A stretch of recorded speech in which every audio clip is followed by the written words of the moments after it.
Of course, this is an interactive program, so your comments are welcome via our social media handles. We are live on X Spaces, we are live on YouTube, on Facebook, and of course on myjoyonline.com. My name is Elton Brobe.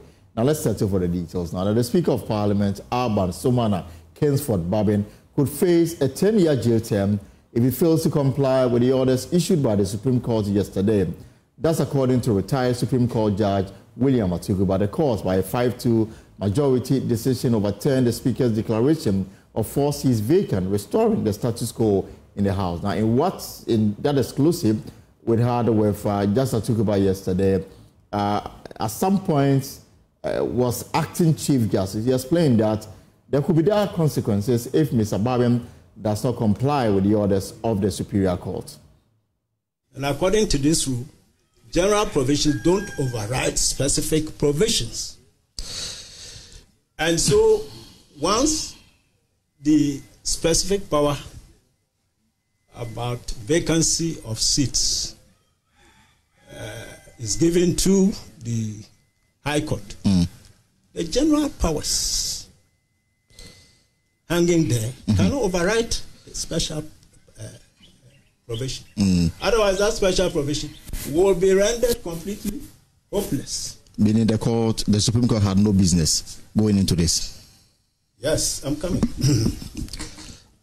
They have a kind of, what do you call it, referential jurisdiction. Right. That's to say, this matter, which is a vacancy of parliamentary seat matter, is for the High Court. However,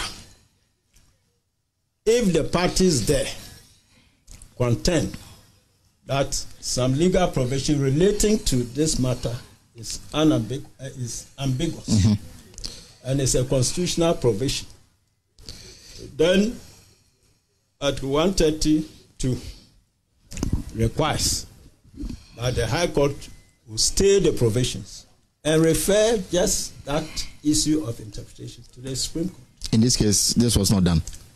This wasn't, it went straight. Or this was not exploited. It wasn't exploited. It wasn't exploited. And number 2, you see, the question of even the referral, when the issue arises, it doesn't mean that any time it's alleged that there's an issue for the interpretation, the High Court automatically must state it will have to consider whether the provision in question is actually ambiguous. If in its opinion it is not ambiguous, can proceed with the case. But the Speaker, yes. If a party is satisfied, can go to a Supreme Court on supervisory jurisdiction to quash the view of the High Court and order it to refer that issue to it, or refer the issue to itself for determination.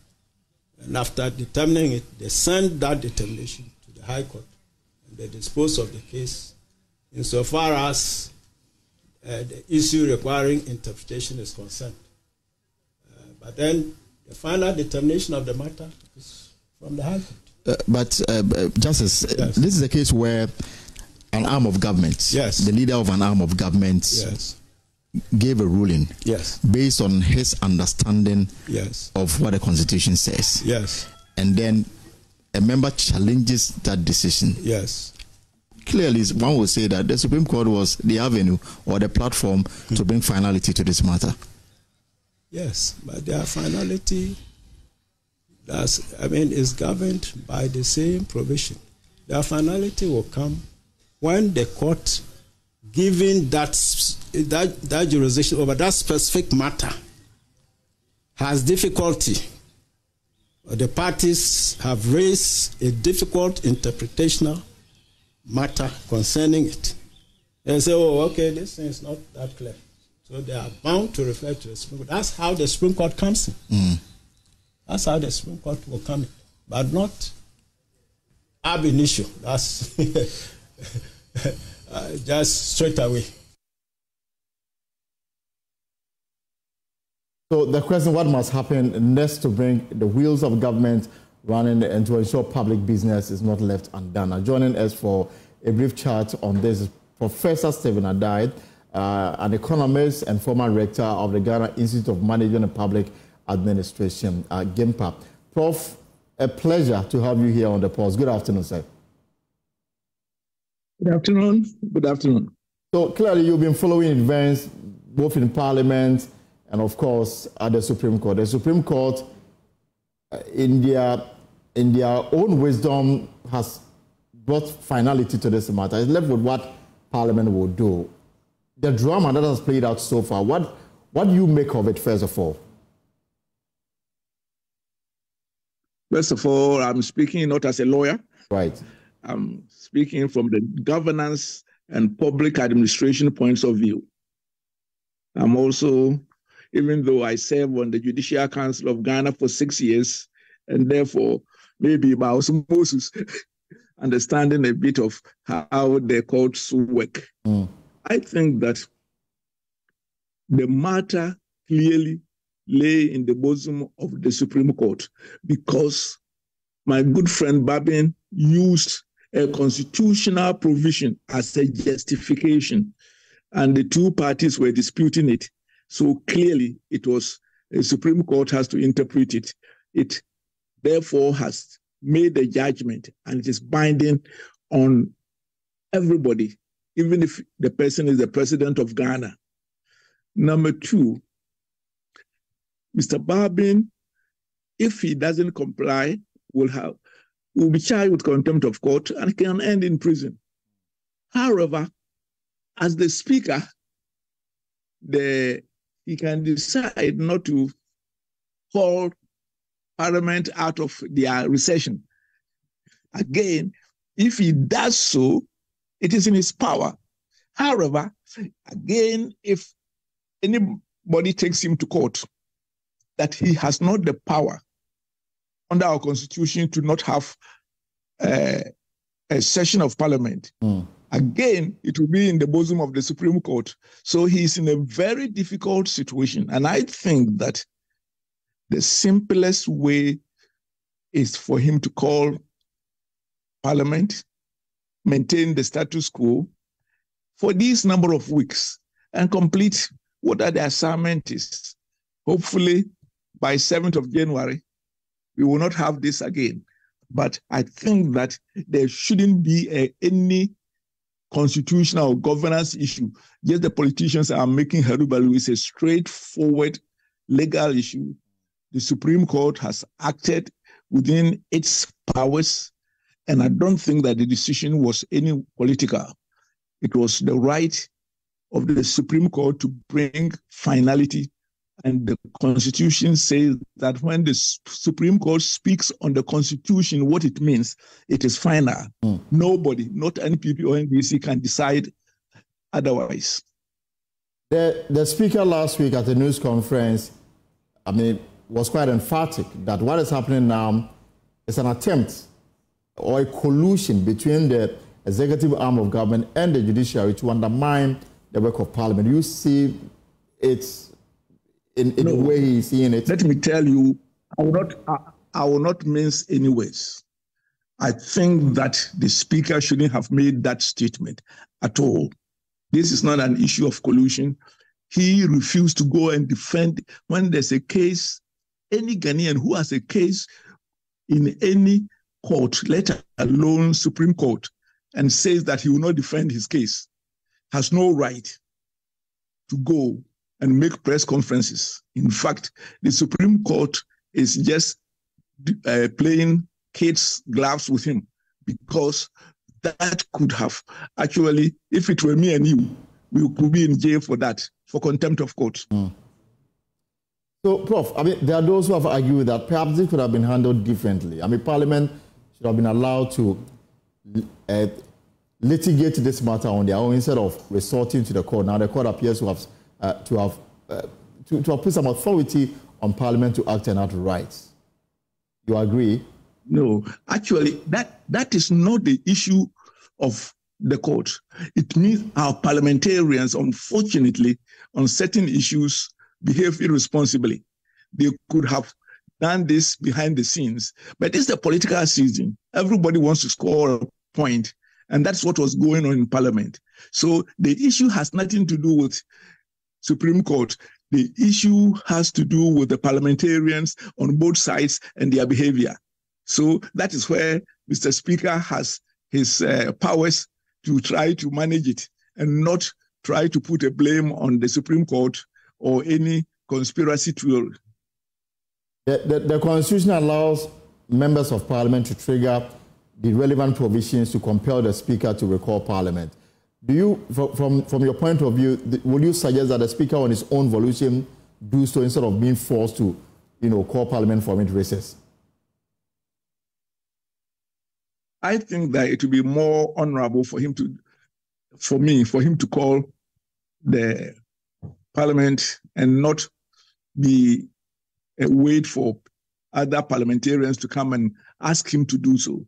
I think that he should, in governance, at a certain point, you must bite the bullet and know that this is not in the interest, it is not in the interest of Ghana at this moment for the Speaker to hold out. I think that he has been a wonderful Speaker and he should end well. He is my friend, I could say in a much more humble way. My student, he did his governance and leadership under me at GIMPA. And I can tell you, he's one of the finest gentlemen I know. But politicians always, you can never predict them when it comes to politics. But I know that he will come through. He's capable. But then again, his neutrality in presiding over the House is being questioned here. For the MPP, he's too partisan, he's biased and unfit to even continue to hold himself as a presiding officer. This is where our Parliament has got into. Going forward, how do we protect the sanctity of the House such that it will be seen as working for the interests of the country, not to pursue their own parochial political interests? Well, let me say that he started on a very, very difficult note because even his election at parliamentarian was such a banter we have never seen in the life of any parliament in Ghana. I think that hopefully 7 December will resolve the matter. And for this, I wish that there will be a clear majority in terms of the parliament so that we all have our peace, whoever wins. So I think that the 7 December would resolve this. All they have to do is that for these few weeks, both sides must redeem themselves, or else they may go down as shape. But is that what is playing out for you, Prof? That a lot of people had high hopes for the 8th Parliament because of the numbers at play in the House. Now, some are saying that we should have clear majority and clear minority. You are disappointed with the way they've conducted themselves, even though a lot had high hopes for them? Well, it goes beyond Parliament. Sad to say, our 2 leading parties, unlike, say, even in America or Britain, where there are 2 dominant parties, where at a certain point, national interest predominates, takes precedence. Unfortunately, our parliamentarians, partisan interest comes before national interest, and it has shown itself in the 8th Parliament, and it's unfortunate, but I hope that they will redeem themselves. Then clearly we are not growing. Then, Prof, clearly we are not growing. Unfortunately, we did make some few steps forward in the sense that we have been able to manage a hung parliament for 4 years. Yes. So in that sense, we have gotten an experience we haven't had before. And we must give them credit for it. But that's where I'm saying that they must be very careful they end well. Because as things are playing out, the respect for Parliament is going to be eroded if Mr. Speaker and the leadership don't more or less swallow their pride and say that, hey, there's something much more at stake than our egos. All right, Prof, thank you so much for your time this afternoon. Professor Stephen Adai is a former rector of GIMPA here in Accra. So on that note, we'll zoom straight into your election headquarters.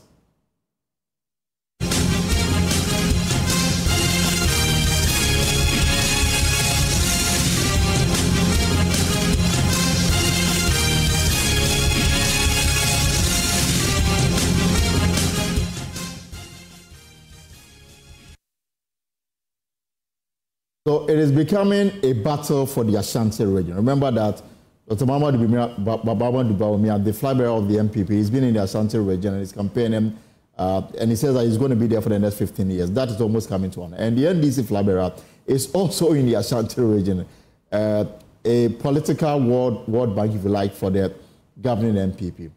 Now, John Mahama says that one of his initiatives, the Black Star Experience, if elected, will uplift Ghana's creative sector and position the country as a year-round tourist destination. Speaking during a meeting of the creative arts professionals in the Ashanti region, the NDC presidential candidate John Mahama said the program is dedicated to promoting tourism beyond the traditional December peak season. He says the NDC is committed to advancing the Marine Drive project, which he says will transform Ghana's coastline with cafes, art markets, and other attractions. Masala Gbagba has more in this report.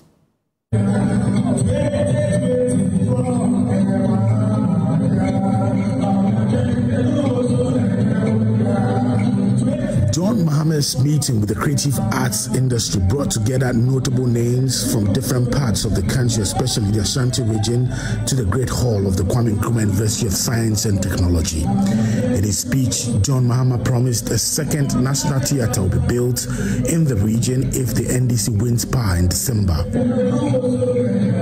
National Film Theatre, since China for see Rollins Abreso. Everything there is not been rehabilitated. He said the National Theatre has not been rehabilitated since the Chinese helped us to build it during Rawlins's administration. A lot of things are in bad shape at the theatre. The curtains cannot be drawn, the stage is in bad shape, and so it's time for us to rehabilitate the building so it can help the creative industry. In our 2020 manifesto, we promised to build Ghana's second national theatre in Kumasi. That promise is still in our 2024 manifesto. So we'll fulfill that promise, and we're repeating that if we come into power, we'll build our second theatre in Kumasi. You see a second national theatre in Kumasi. If you say Kumasi, it's the center of the arts and culture in this country. He said the National Theatre in Accra will also be renovated. John Mahama says the NDC will institute an initiative called the Black Star Experience. It aims to establish Ghana as the best tourism destination through a year-round celebration of the country's rich cultural heritage. And so I don't see why we can't make budgetary allocation for the creative arts. Every year, Finance Minister or Bekine Budgeter, you have a special budgetary allocation for the creative arts. Now, you are paying for arts near year allocation, capacity building, and we will put it under that budgetary allocation. To further bolster our creative industry, we will support local content creation initiatives and ensure that our digital content creators, particularly our youth, have the resources to develop content that promotes Ghanaian culture, the Black Star Experience. And we are the main policy driver for the creative arts and the tourism industry. Now, under this Black Star Experience, yeah, we Pan-African Month, Under the Black Star Experience, we will have the Pan-African Month featuring a variety of events. We'll host an annual film festival where we'll select the best films, showcase them, and award the filmmakers. We will also organize the African Music Festival, inviting African musicians to perform alongside some of our Ghanaian musicians. Additionally, we will introduce African Fashion Week to showcase our culture, and we'll hold food fairs so people can sample a variety of African cuisines. There's a lot we'll be doing under the Black Star experience. African Fashion Week. African fashion on you fashion designers now more designing nice you food fairs caterers near the normal menu and then people will come and sample the various dishes. I feel so tourism promotion. Sa Bosomono, we will organize buses, domestic tourism.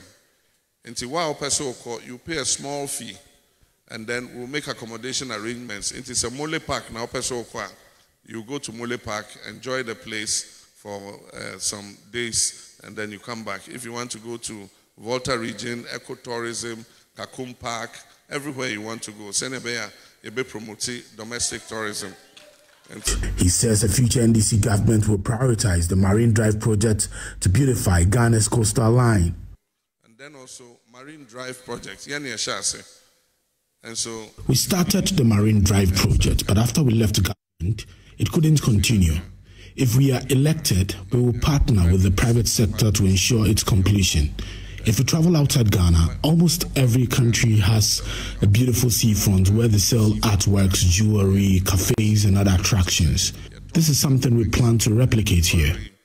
Cafes near there, you can go there and have a nice time. And also,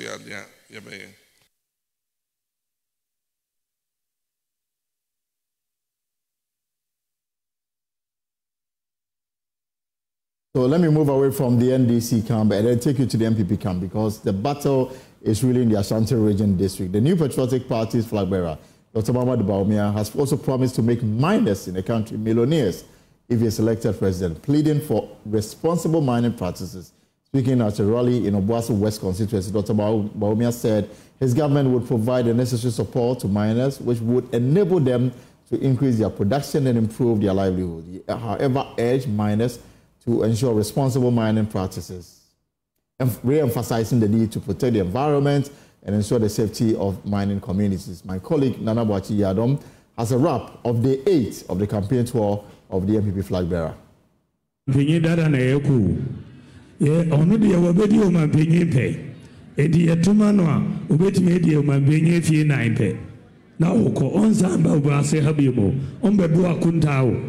Onko election bio media mo de mami anyame ado metimedi o mampenye fie wotwe enti efie nan do am gise mesamba ha abebu akonta akire mo ejuma amaye enya sa gise mesamba ha me ba ha so a mo be bisami ya kwan no wa ya na ase wanye akwan a ehia no media obo ase de edamakoma so, because it's a problem.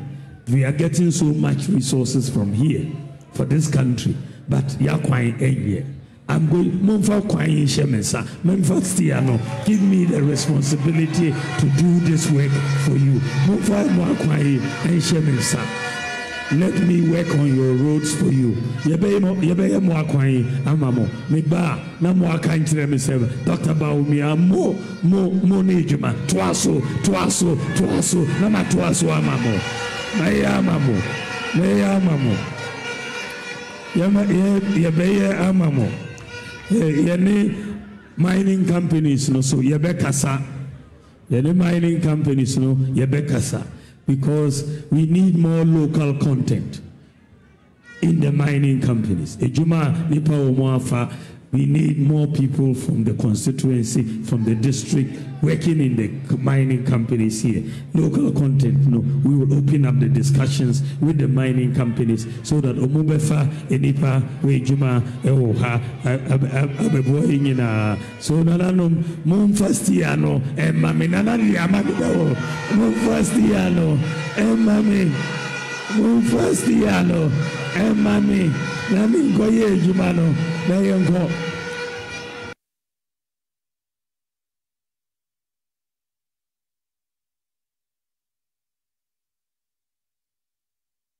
to the camp of Nana Kwame Bediakon of the New Forces, 276 tour has taken him to the Kita Beach, where he shared his vision of Africa's future centered on the vital role of the sea. He told the people that the ocean is not only a source of food, medicine, and fuel, but also the primary pathway for trade, as most import arrive by sea rather than by air.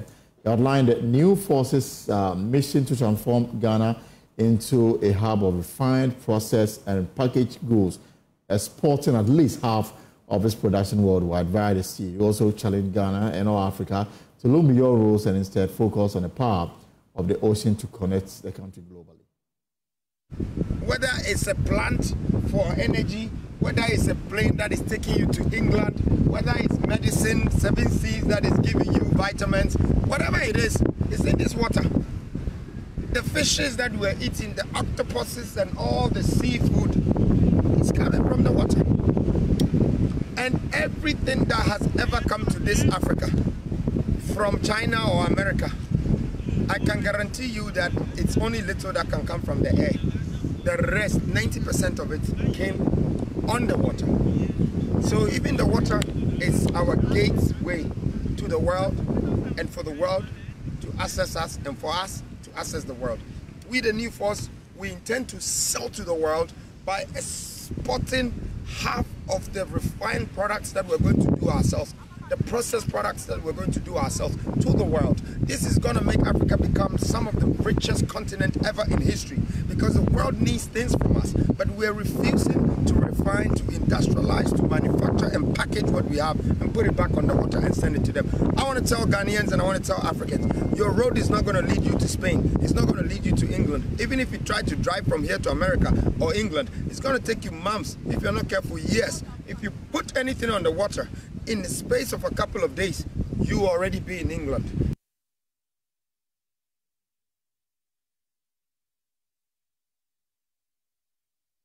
We'll do a lot more political story before we bring that conversation with the National Health Insurance Authority. The movement for change, Alan Chematem, is also in the Ahafo region, where he's been sharing his vision for transforming the cocoa sector. Speaking to a gathering of chiefs and local communities during his caravan campaign tour, Mr. Chematem boldly condemned the current and previous administration for exploiting cocoa farmers, accusing both the NPP and the NDC of consistently cheating farmers out of their rightful income. He announced his commitment to abolishing the long-standing cocoa syndicated loan scheme, which the country has relied on borrowing to pay farmers.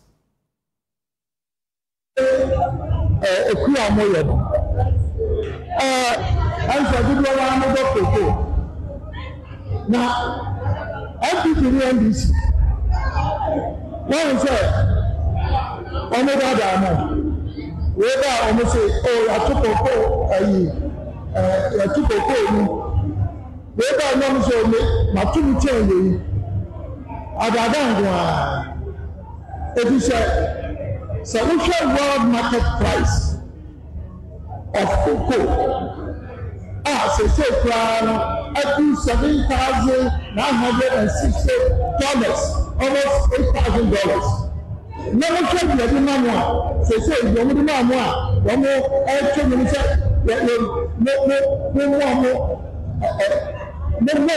at the same. Still, yes, is simple. Yes, is simple. The talk of go now, you're not free. Yet, your father knows the man. Now, don't you? But you are the say, cocoa.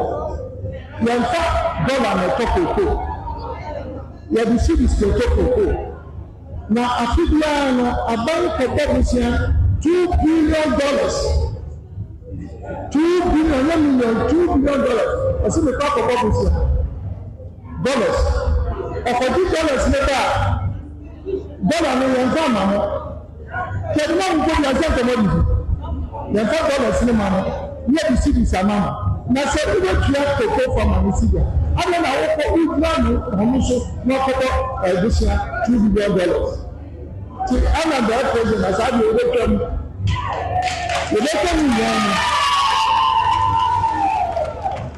Cities no be any cities. So what you cities are. Cocoa and the tofu will cocoa. Dollar ni enya.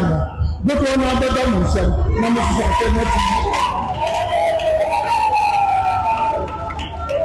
the person does that perform or the cocoa spray you that or you free To me, it's a cocoa, a pega. One is a empty buy, or maybe pollination, is the other. And say, maybe it's a man making a money. Pollination now is the other. So when you start, you know what cocoa from home to me yet. So when you start, into me your pollination. Now, I'm not sure you see a dama cocoa, not so more. Now, when you start, now I want to be the pollination, I better cocoa. And to Alan Martin, the president, cocoa pollination, you're very free.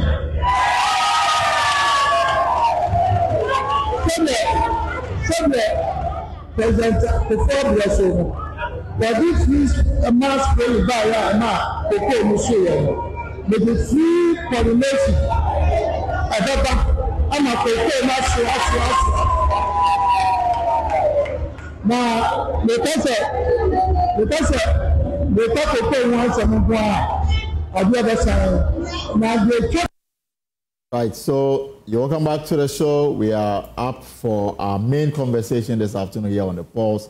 It's a conversation around the National Health Insurance Scheme. Now, the National Health Insurance Authority is breaking new ground by absorbing the treatment costs of kidney disease and clearing out long-standing debt with service providers, a significant shift from the past. The authority is also facilitating arrangement for additional dialysis machines from hospitals, undertaking the free dialysis policy rollout, quashing doubts that the policy could be in jeopardy even before it starts. But what's driving this transformation? Where is the funding coming from to tackle these long-standing challenges?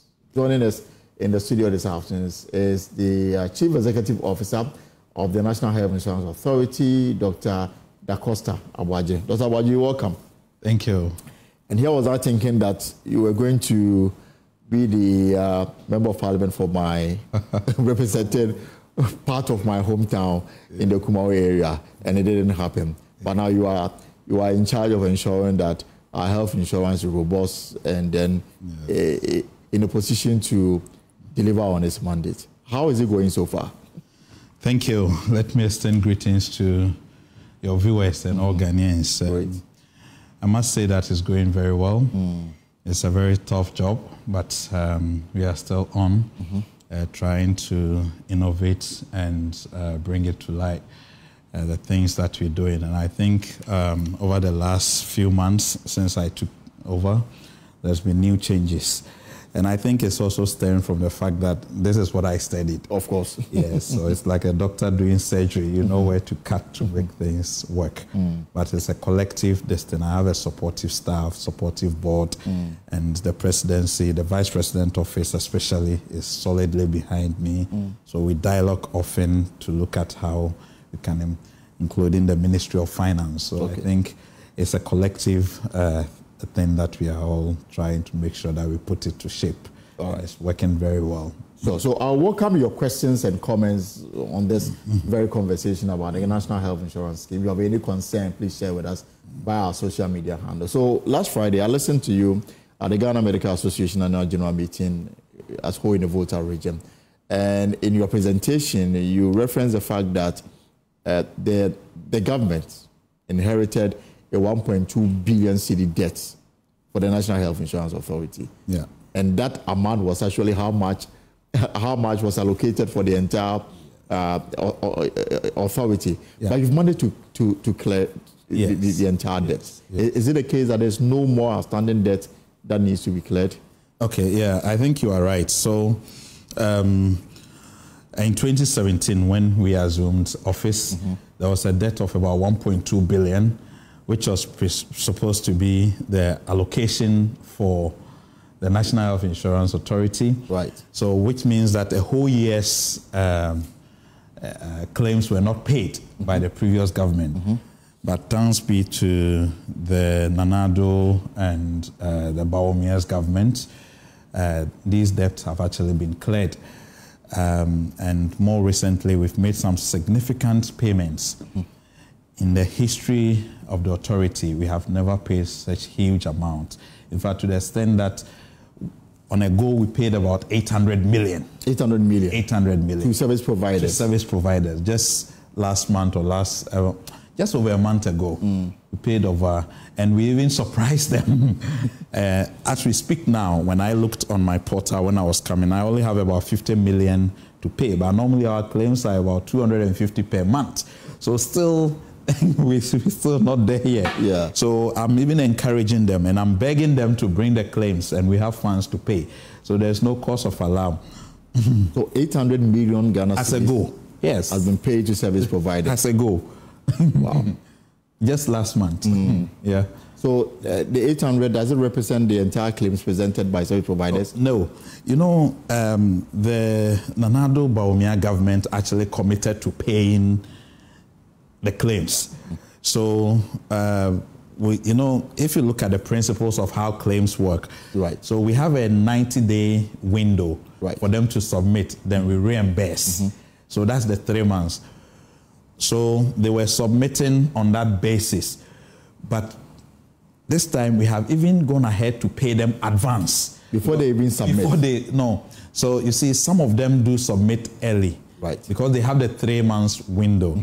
So, like I said, we've paid in advance those whose claims came. So we've paid some up to October, September, because they are efficient because they know that we are paying, so they want their money quick. So we've paid up to date. Do you get the scenario? Yes, I get it. But then also raises the issue of whether you are paying genuine claims, because you know in time past the NHI itself undertook what they describe as clinical auditing of claims that came to them. Some had presented fictitious claims and all that. So I'm guessing that if you are sometimes paying in advance, do you satisfy yourself with the fact that you are paying genuine claims? Okay, thank you.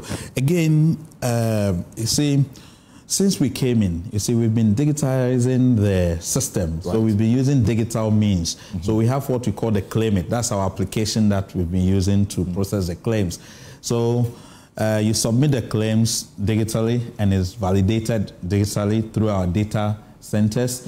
Then it comes to what we call the pickup. The pickup is where the deputies will go in and look at what is there and validate before we do the final payment. So I think I must say that the digitalization within the NHIS is actually helping, and it's fast-tracking things. And it's also reducing fraud and all the things. Now we're moving to the next level where we'll be using AI.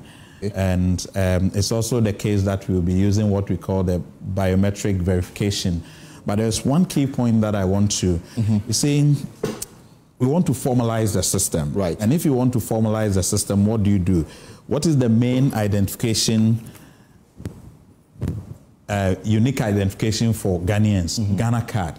So we've decided that we are integrating with NIA. Right. So now, as we speak, those 15 years and above, they are integrating their NHIS card with the Ghana card. Right. And we had a budget that we were going to produce our own cards for children between the ages of 6 and 14. Now, what we've done is that we've ceded that money to NIA. Because they want to cover that bracket? No, because we want to, because it's in our interest to do it. So we have ceded that money to them. And so they are now producing the cards for 6 to 14 years. And because the 15 and above are integrating, then Ghana Health Service is also doing what we call number at birth. You see, because it's in our interest, because it will prevent fraud in a way, and it will be the same person claiming, because at the end of the day, you only have one Ghana card number. Absolutely. And you'll be able to verify it to the extent that, you see, in Europe, see, with the unique number, your medical records and everything, and it's linked to what we call our light wave, because now we have electronic records. Okay. You see, so it's a whole chain of things that we are doing, and it will all come together at the right time. But it's working very well to the best of my knowledge. But I mean, educators and then workers too, you inherited debt. Yes. And now you say that the NHIS, in terms of its finances, is healthy. Yes. How are you able to do it? So that's what I'm saying. It's just commitment, it's priorities. Now, the honest truth is that this government is pumping in more money to the NHIS. So at the moment, our budget is about 6.8 billion. So it on a yearly basis. On a yearly basis. So it means that the insurance from 2016 has actually grown to about sixfolds. Okay. Because 1.2 is to 6.8 now. So from 2016 till now, we have had that sixfold expansion of the scheme, which means that we have more money. Now, the fact is, once you have more money, then you also need to be meeting your obligations. Absolutely. And the government actually committed to making sure that we meet our obligations. In fact, in time past, the problem is not, budget can be given to you, but the monies may not be coming. But here we are, the government is actually giving us the money. But there's the issue of capping. Yeah, okay, so don't worry. I'll tell you something. You see, for me, even the 6.8, even if we are able to get it, okay, because normally you don't even get all because it's projected. So, and this is where I'll be diving into the dialysis. Absolutely. And I'll tell you why both the MPP and the NDC has actually uncapped by their manifestos. You see, if you look at, so 6 months ago, let me get to the dialysis. 6 months ago, we started a pilot project of the dialysis. And we said that those 18 years and below will be given 8 cycles for free. 60 years and above will be given 8 cycles for free. That's the standard treatment. Then between 19 to 59, we are subsidizing for them at 2 sessions. Right. So you do 2, and then the NHIS also take care of the 2? No, the NHIS will do 2. Then the patients themselves will take the 6. Right. Because it's 8 sections. But what we have realized is that the data that was submitted to us, they gave us 600 people on dialysis. On dialysis. The actual numbers reflect about 395, almost 400. Let's put it at 400. The actual numbers of people who are claiming under the pilot reflects only 400.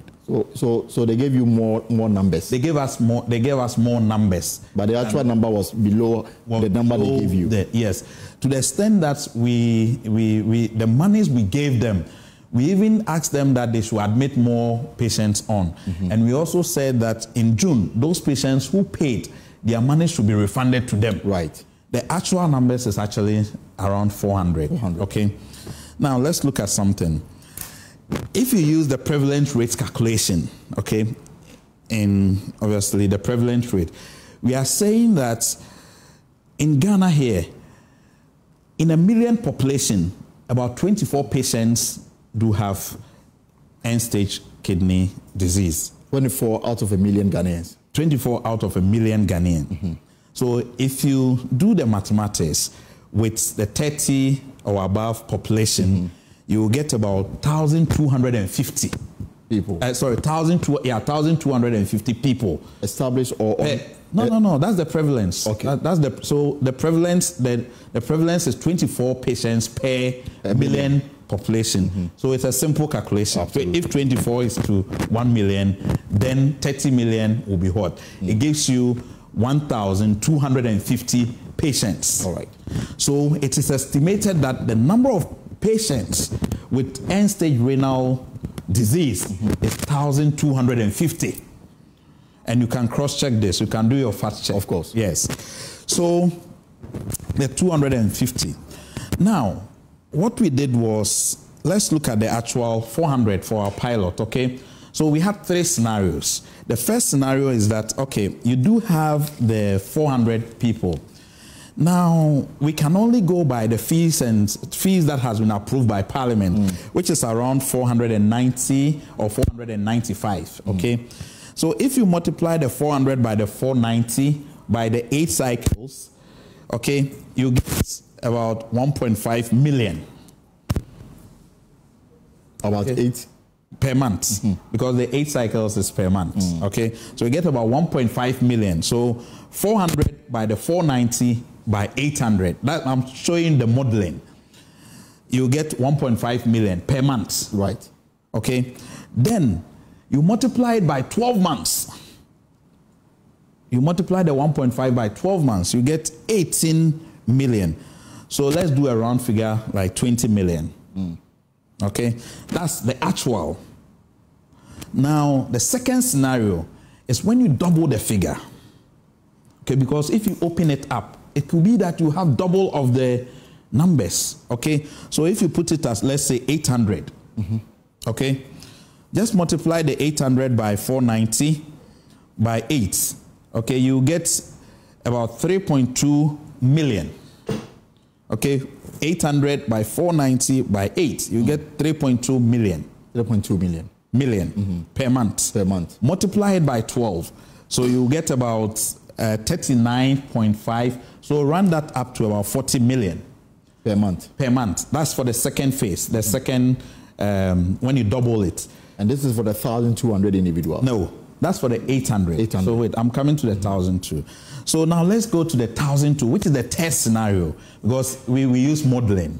So the test scenario is about 1,200 multiplied by 490 by 8. Okay, you will get somewhere 4.8 or 4.7 million per month. Then you multiply that by 12, you get about 56.4, so about 57 million. Okay, so the range now, and that reflects our prevalence rate. The test scenario reflects our prevalence rate. So now, this country, a month, per year, ranges between our actual, which is the 400, which is 20 million to 57 million. But not all patients on end-stage renal disease or renal disease do the dialysis. All right, I'll come in here and then, so Dr. Dacosta Waje is the Chief Executive Officer of the National Health Insurance Authority and is walking us through the numbers. I mean, the conversation in town is about kidney. Government position is that from December 1, dialysis for persons who are on it will be free. That's government position on this matter, will be free. So for those who are struggling to raise the needed finance or the needed money to undergo dialysis because of the condition they find themselves in, that will no longer be your headache. It will be the responsibility of government to do it. And that is what he's explaining to us with the numbers, from the analysis that they've undertaken. They are looking at the prevalence of 1,200. And he is justifying why it is feasible that this can be done. And so if you have a question for us, you can join us with your question via our social media handles. We are live on X Spaces, we are live on YouTube, we are live on Facebook, and of course we are live on myjoyonline.com. So Doctor, 57 million. Yes. That is what, according 20 million to 57 million. That's from our actual to our prevalence. All right. So now, not all these 1,002 will need dialysis. So you now go with the second scenario. But you said that all these 1,002 are at the end stage. No, so that's what I'm trying to explain. It's not everybody who have the kidney disease or the end stage kidney do need dialysis. Do you get what I mean? So what I'm just trying to say is that even though the prevalence is 1,002, not all of them will need the dialysis. Right. Okay. So you now go with the middle figure, which is the 800. All right. So when you go with the 800, which seems to be the average, it will be 40 million. For a month? No, per year. Per year. Per year. Now let's look at how we're going to fund this. So 40 million.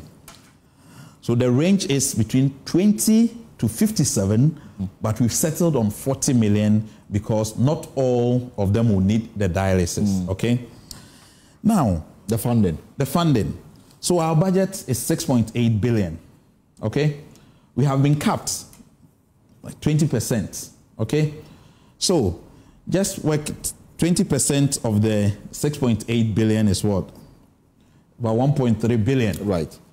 So what is 40 million to 1.3 billion? It's insignificant. But that is not your only responsibility. No. But in terms of having a holistic... Wait. You see, bear in mind, we've costed all our responsibility now. We are only adding up. Okay. So we're looking for where do we get the money? So because we've already captured those, what we've already costed in the budget. So there's no problem about that, okay? And that falls within the 6.8 billion. And bear in mind that claims payment is only 3.7 billion in a year. Okay, but I'm just showing you whether we can reduce our corporate social responsibility to fund it, whether we can do some magic from our budget to fund it. I'm showing you why we can do it, and it will not collapse the scheme, and in such a way that obviously Ghanaians or those suffering from it will also benefit. At the end of the day, our target is to help the vulnerable. Absolutely. So it's just making sure that we look within to see what we can do. So let's go over that again. I said 6.8 billion. We are capped at what? 20%. So if you work that out, 20 out of 6.8 billion, 1.3 billion. 1.3 billion. So the 1.3 billion, if the MPP, NDC, by their manifestos have actually uncapped at 100%, then it means that you also have access to the 1.3 billion. So it means 1.3 billion is coming in. To add up to the already 6.3. To add up to the already 6.3. But bear in mind that even this figure will go up because depending on the tax performance. Absolutely. So this figure will go up, but I'm just using the current situation to explain to you. So regardless, we have about 1.3 billion which we can tap in. And if you consider 40 million out of the 1.3 billion, it is. So I'm happy that they are capping us at, obviously, they are not capping us again. We are now doing 100% by their manifestos. So what this means is that we shouldn't have any problem. But has this figure factored into the fact that you're also considering new tariff? Of course, yes. So again, this is where, you see, let me make it clear that anytime that we go to Parliament, okay, we do 30% increase to factor in the tariff because we have an annual tariff review. So that has already been captured in the 3.7 billion. So there's no problem about that. Okay. There's no problem. Now, you've mentioned the tariffs. I know people are also concerned about the tariffs. Exactly. But I believe that, you see, anytime that we do tariff review, that the pharma companies they increase their prices. So I believe that there must be system reforms in such a way that they will have no option than to comply, not to reduce. So I've met all the stakeholders. Now we want Parliament to have a say in that. But I'm just getting a comment from the pharmacy guys. They are even asking for medicine list. Perhaps we'll come to that as we go on. Yes. So we are saying that we are sending our ally to Parliament. We've captured in because we want to make it punitive to obviously those who flout the law. Because at the end of the day, all this co-payment that we see, from there. First, they were accusing government of delays in payment. Today, government is begging facilities to submit payments. But when you go to some of the facilities, they are charging. And so I believe that it is a system problem, and we are using the system to solve it. And I will explain how we are solving that as well. Okay. So the tariffs, I mean, currently, I think we are at the end stage of it for the tariff review because the partners are also involved. So I think the consultant was from World Bank. World Bank supported us in procuring a consultant. So we are at the end stage of it. The tariffs will be ready very soon. But it has already been captured in the budget, so there shouldn't be any problem. All right. But so you're only waiting for Parliament to... Yes, I believe that that's not the normal process. And it is not the normal process because because that's not the normal process. Anytime you do it, then the pharma companies and they just go ahead and just increase the prices. And I believe that system is wrong. So when we went to Parliament, we told them that we will bring the tariff after we finish the review. We will bring it to them so that they know that this is what we are actually giving. Then if there should be... the good news is we are submitting our legislation, which will make it punitive for such things to happen. So I think we are going through, everything is on call. They should bear with us because at the moment, like I said, we are paying. We are a good payer. So we become credible. So many people want to join us. No problem about that. But they should bear with us as we go through the process in such a way that we tighten the loose ends. But there is the next leg to it is that to say we have also... we've initiated the e-pharmacy project, you see. So the e-pharmacy was started by the Pharmacy Council and the Vice President Office. But we from NHIS believe that if we put our medications there, or if we allow all the hospital and community pharmacies to be on there with the accredited medicines list, then when doctors prescribe medications for our patients, our patients can just go to the platform and just locate it and go and collect it at where they are. Or to the extent that the pharmacists can be mandated, obviously, to deliver the medicines to the patient's home. That will cure co-payment. Absolutely, we'll do that. But a few issues, we'll take a short break and come back.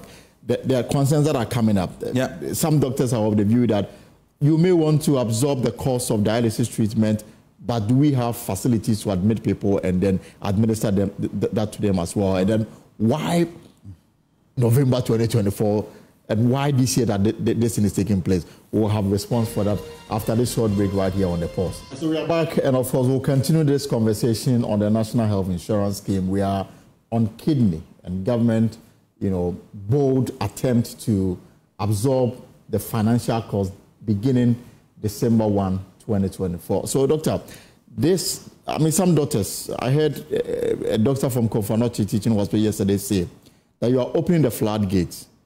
Do we have the facilities available to attend to those who may need the services from these hospitals? I mean, the last time this matter became topical, the reason the center at Kolebu, for example, was shut because we got to understand that the private individual was the one who had the machines there, and that was what the hospital was using to attend to those in need of dialysis treatment. Do we have the facilities to attend to the numbers that will be coming now that the floodgate is open? Okay, thank you, Elton. So, couple of, let me say that this has been thought through carefully, and it started long ago. See, because, if you check carefully, last year, it was very topical. Absolutely. And news. So the ministry, the NHI, and the Vice President Office started the engagement. And I can tell you that there was a committee that the Vice President chaired himself because, you see, he really wanted this to be solved. So the package is that dialysis machines will be provided to some centers, okay? And if you look at the new nephrology units that has actually been built at Kolebu, it has a unit where it's been equipped with dialysis machines, okay? I received a letter from Konfanoche when we started the pilot that they also needed machines. I also received a letter from Efia-Kwanta. I received one from Police Hospital, and I received one from 37 Military Hospital.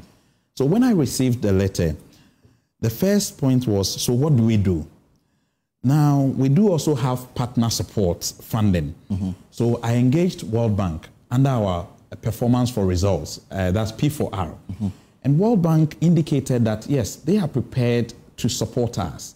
And as we speak, I mean, the letter is with PPA to procure more dialysis machines for those facilities who apply to us, to the extent that other Tamale and the others will also get some. Right. But the government's agenda is that within the Agenda 111, there will be centers and dedicated for dialysis, so that patients will not have to travel to long distance, go and sleep in Kumasi or Accra before they are able to undergo such a service. So I think the plan is clear.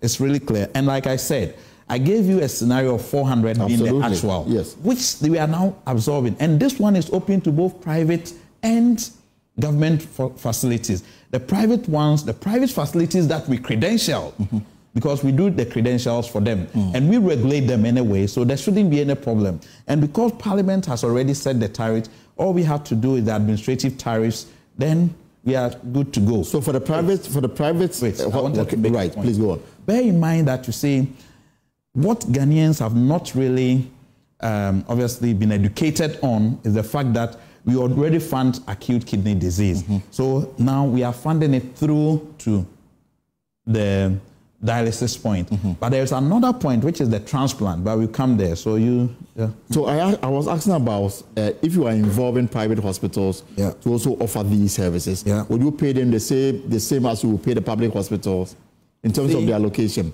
Because yesterday I heard Dr. Nsiansare make the point that there may be co-payments. I don't know whether I got him right.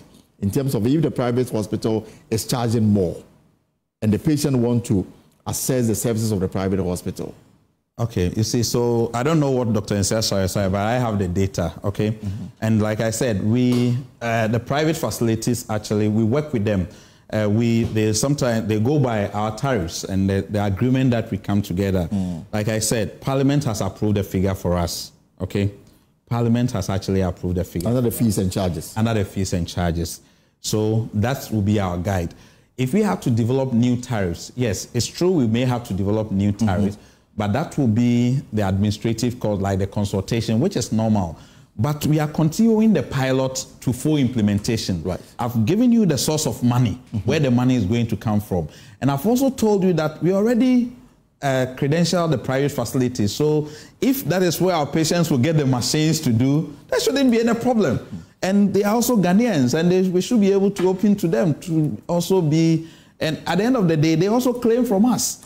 So for me, I don't think there is any problem. As long as they are going by the rules or the regulations that we set for them, yes, they can enjoy it as we've prescribed. How do you respond to those who want to read political meanings and tend to say that the timing may play an advantage here?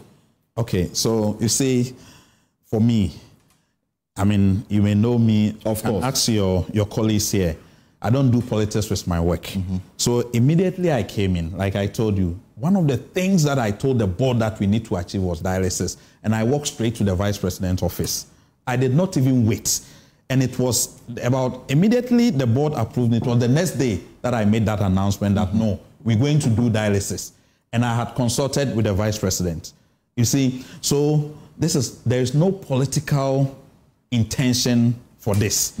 And when we even started, remember we started it for 6 months. Okay, and we are now using the data to inform what we have to do. So I can assure, and when you come to the NHIS, I can tell you that I have told my staff that let's depoliticize the place. It is a professional institution. It's not a political institution. Yes, I was brought in by politics, but at the end of the day, I'm a professional as well. I have all the necessary qualifications. That is my specialty. So I don't do politics with these things. And I've given you, that's why I've taken my time to give you all the numbers. Okay, see, I work with my colleagues outside as well. See, this modeling that I worked with my colleagues outside, including the vice president's research team. You see, so there is nothing like politics in this. I'm being honest. The 6 months is coming to an end. It's a well thought through plan. If we started in June, when will it come to an end? Is it not? Do we leave them just like that? No. So there is no politics in this. And again, those on dialysis, there's nothing like NDC patient and MPP patient. So let's desist from that. I'm pleading. Yeah. So December 1, everything. Yes. All the facilities. Yes, that they have to implement it because the NHIS, that's our credential facilities, that our NHIS will absorb it. And we will, like I said, the procurement of it, the dialysis machines to support the system is also with PPA. And I know that they will have their last meeting, and I think it will be ready for us to start there. We are doing this with World Bank, so it's also... And today is the 13th of November. When I write on that letter, so that on December 1, they will go and then they will not be told that we are here to receive the communication from the NHI for this. Tell you something. You see, as we speak, the facilities are even owing NHI. Do you know why? So the way we implemented this is that we gave them a global budget to spend. Okay. Then our quality department goes for verification. And that is how come we're able to get the actual numbers. And some of the facilities, the monies we gave them are still there. They've not been able to spend even half of it. So we've been very technical about this. And we've used a financial or an insurance model that normally you claim it after you have benefited from the service. Absolutely. But we gave them global budget, which is also another form of financing. You see, so what I'm just assuring Ghanaians is that there's no cause of alarm because we've thought through carefully from a technical point of view. Doc, so the clearly from the picture you are painting for us, those are always very well with the NHIA, very, very well. And are you considering adding more ailments to the ones you already have now that finances appears not to be a challenge anymore for the authority? You see, I wouldn't say finances is not a challenge. You see, at the moment, what I see, like I was describing, the money you paid the NHIL, okay? Then GRA will validate it. It will go to the consolidated account. Then the Ministry of Finance will issue a warrant. Then the controller will have to now pay the money. So it's the releases that is the problem. It's not the actual collections. So now what is the reform that I've proposed to government? The reform to government is that once GRA collects the money, let it go through the NHIL account. Why should we have these bureaucratic processes? And because the money is meant for the insurance. It should just go straight. It should go straight. So that we know the pot of money we have. The SNIT one has been coming directly. Now, once you are able to do that, okay, you will get your full money. And this is where, so if you look at the MPP manifesto, MPP is coming up with a flat tax system. The levies will go to a separate account. So it can directly come to us rather than going to the consolidated account. You see, so once we have the money, then there shouldn't be any problem. And let me tell you something. Over the last years, like last few years, we have added more complex diseases than any other government in the Fourth Republic. Mental health, sickle cell, breast cancer, Herceptin, very expensive medication. Hydroxyurea, sickle cell.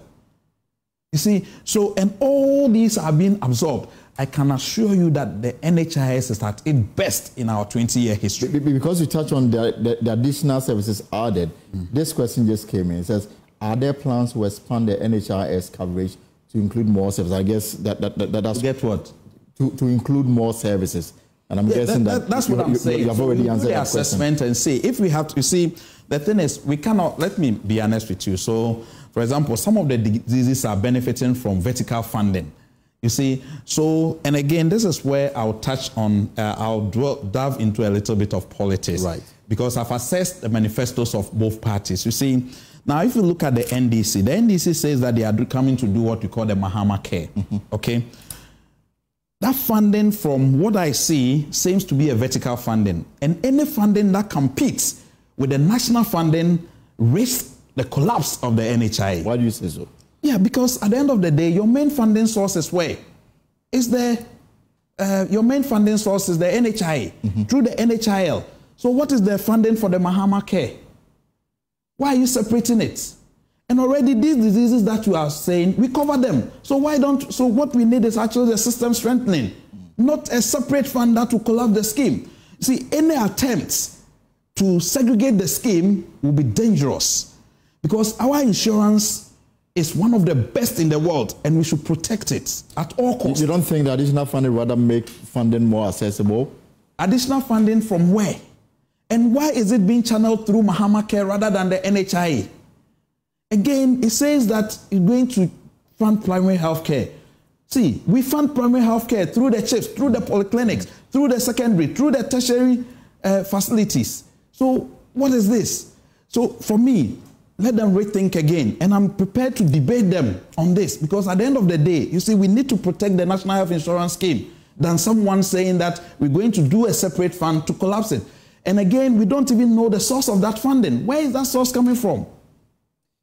So a few questions here. How do I report issues or complaints about the scheme services?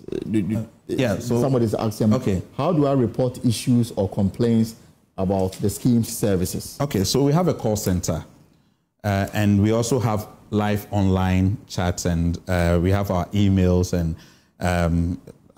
we have various forms of feedback mechanism that can be. But do you get a lot of complaints from subscribers? Of course, yeah. So we've enhanced our monitoring processes.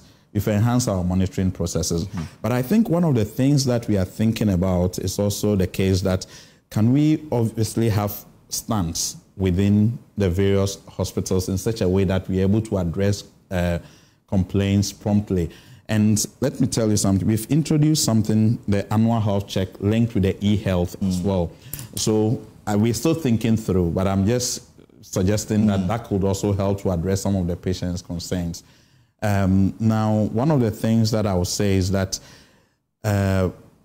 with this e-health that we have also introduced, it will decongest facilities. Because you don't need to physically be present at the hospital. You don't need to be physically present at the hospital. So what will happen is that you can do your consultation or your follow-ups in the virtually, so that the doctors will prescribe your medication for you and send it to you even via your phone.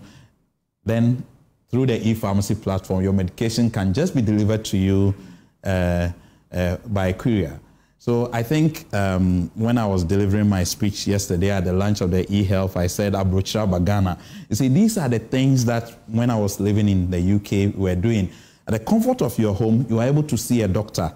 It's not everybody that should just troop to the hospital. So look at the travel time. So our development, and I have said it over and over, our development anchors on digitalization.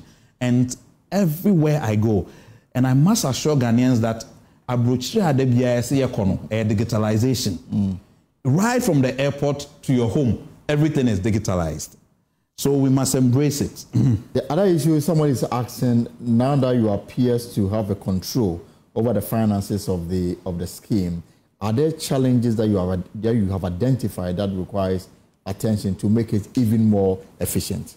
I think the challenge is the co-payments, which I'm saying that we will use the system approach to solve it, because I believe that's what I've explained. You see, so for example, if I come to you, a doctor, if I come to you and you prescribe medication for me, and the medication can be on the e-pharmacy platform, you can download the e-pharmacy app.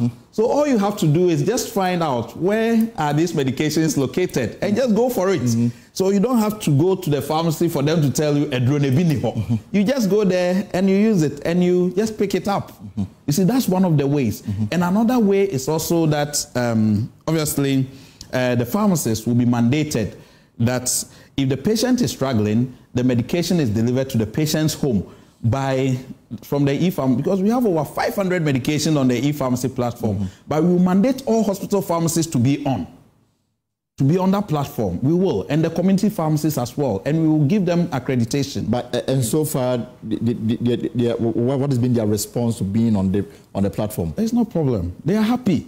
Providers are happy. In fact, the Director General of the Ghana Health Service was telling me that this is very innovative and it's going to decongest the facilities. And he even told me that they piloted it previously, but it has never been implemented. So now that we are going into full force, the system is very happy.